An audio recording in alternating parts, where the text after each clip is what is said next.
16 satellite காலி. ஆனா அந்த ஒன்னு மட்டும் எப்படி தப்பிச்சது? இஸ்ரோவுக்கே ஷாக். PSLV C-62 ராக்கெட் பாதை மாறினாலும் விண்ணில் ஒரு உயிர் பிழைத்த அதிசயம் நடந்திருக்கு. அது எப்படி? கடைசி வரைக்கும் கேளுங்க.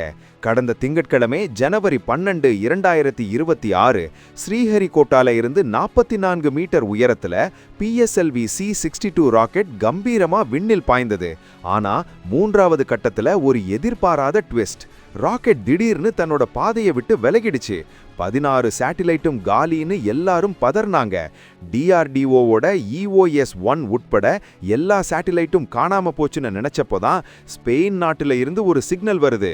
நம்ம ஸ்ரீஹரிகோட்டால இருந்து கிளம்புன அந்த ராக்கெட்ல இருந்த கிட் அப்படிங்கிற 25 கிலோ குட்டி சேட்டிலைட் மட்டும் விண்வெளியில மிராக்கிள் பண்ணிருக்கு. ஆர்பிட்டல் பாரடைம் நிறுவனம் அனுப்புன இந்த கிட் சேட்டிலைட் கடுமையான வெப்பம் மற்றும் அழுத்தத்தை தாங்கி 4வது நிலையில தனியா பிரிஞ்சு வேலை செய்ய ஆரம்பிச்சிருக்கு. அடடா, இது எப்படி சாத்தியம்னு உலக விஞ்ஞானிகளே இப்ப ஆச்சரியத்துல இருக்காங்க.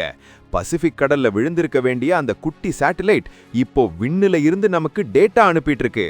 இது ஒரு ரியல் விண்வெளி சர்வைவர். தோல்வின்னு நினைச்ச ஒரு மிஷன்ல இந்த ஒரு சேட்டிலைட் கிடைச்சது இஸ்ரோவுக்கு கிடைத்த மிகப்பெரிய நம்பிக்கை. இந்த கிட் சேட்டிலைட் கொடுக்க போற டேட்டா எதிர்கால ராக்கெட் தோல்விகளை தவிர்க்க உதவும்.